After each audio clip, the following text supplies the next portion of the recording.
రాష్ట్ర కేంద్ర ప్రభుత్వాలలో కాంగ్రెస్ పార్టీ వచ్చిన ఆ రోజే అదే రోజే స్పెషల్ స్టేటస్ ఆంధ్రప్రదేశ్ కు స్పెషల్ స్టేటస్ సంతకం పెట్టారు రాహుల్ గాంధీ గారు. స్పెషల్ స్టేటస్ రావాలన్నా కాంగ్రెస్ పార్టీ గెలవాలి, విశాఖ స్టీలు నిలబడాలన్నా కాంగ్రెస్ పార్టీ గెలవాలి. కాంగ్రెస్ పార్టీ గెలిస్తేనే విశాఖ స్టీలు నిలబడుతుంది. ఏ మాత్రమైనా వైసీపీ అయినా టీడీపీ అయినా బీజేపీకి తొత్తులైన ఈ పార్టీలు గెలిస్తే విశాఖ స్టీలు ప్రైవేటైజ్ అవుతుంది. మరొకసారి ఆంధ్ర రాష్ట్ర ప్రజలను హెచ్చరిస్తున్నాం. స్పెషల్ స్టేటస్ రావాలన్నా కాంగ్రెస్ పార్టీ గెలవాలి, విశాఖ స్టీలు కాపాడుకోవాలన్నా ప్రైవేటైజేషన్ కాకుండా ఆపాలన్నా కాంగ్రెస్ పార్టీ అధికారంలోకి వస్తేనే ఇది సాధ్యమవుతుంది. జోహార్ వైఎస్ఆర్, రాహుల్ గాంధీ గారి నాయకత్వం. Thank you. కాపాడుదాం.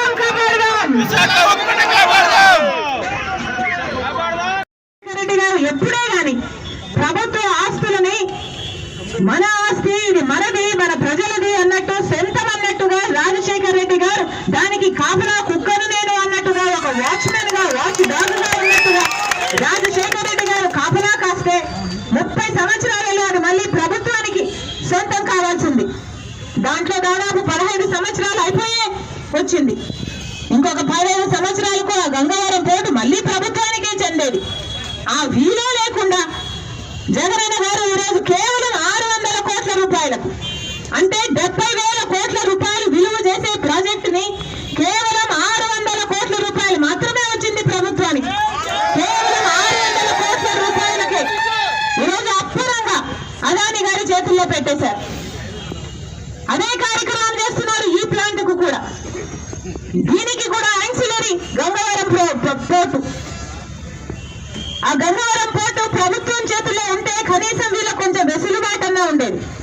అది కూడా లేకుండా ఆ కాస్ట్ను కూడా పెంచేశారు.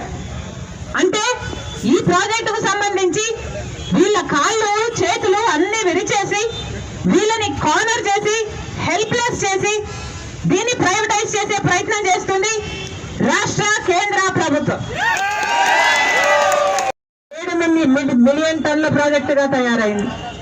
రాజశేఖర రెడ్డి గారు ఆ రోజుల్లో ఈ ప్రాజెక్టుకు మైనింగ్ ల్యాండ్ లేదు అని, దానికోసం కూడా ఏర్పాటు చేయాల్సిన బాధ్యత ప్రభుత్వానిదే అని చొరవ తీసుకుని ఆ రోజు ట్రైపార్టీ అగ్రిమెంట్ గా రాజశేఖర రెడ్డి గారు మైనింగ్ చేసుకోవడానికి వీలుగా ఒక అగ్రిమెంట్ కూడా తయారు చేపించారు. దానికి రూపకల్పన చేసింది కూడా రాజశేఖర రెడ్డి గారు.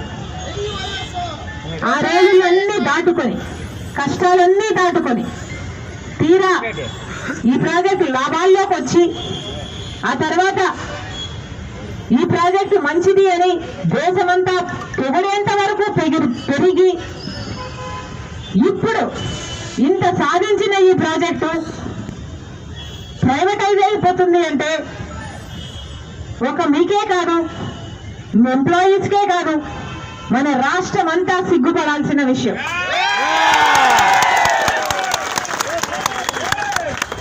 రాజశేఖర రెడ్డి గారి లాంటి నాయకుడు, BHVP లాంటి కంపెనీలు నష్టాల్లో ఉంటే, ఇలాంటి కంపెనీలు బ్రతుకుతేనే ఎంప్లాయీస్, బ్రతికిస్తేనే ఎంప్లాయీస్ బ్రతుకుతారు, వాళ్ళ కుటుంబాలు బ్రతుకుతాయి అని ఆ రోజు BHEL తో కలిపిన నాయకుడు రాజశేఖర రెడ్డి గారు.